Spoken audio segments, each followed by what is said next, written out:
Hello, it's your old friend 牛牛. And today we're going to learn some new words to add to our vocabulary. We'll be exploring the concepts of old and new in Chinese. Old in Chinese is 老, and new in Chinese means 新.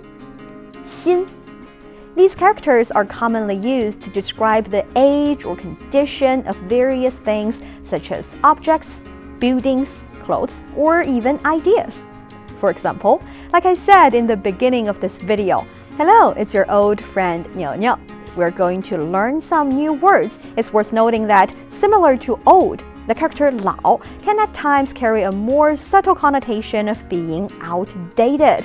For example, 我们推进一带一路建设不会重复地缘博弈的老套路，而将开创合作共赢的新模式。In pursuing the Belt and Road Initiative, we will not resort to outdated geopolitical maneuvering. What we hope to achieve is a new model of win-win cooperation.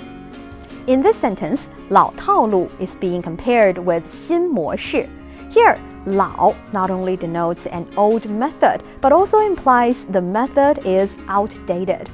By the way, the BRI itself represents a blend of the new, 新, in terms of its modern approach to global trade and infrastructure development, along with elements of the old, 老, by reviving historical trade routes.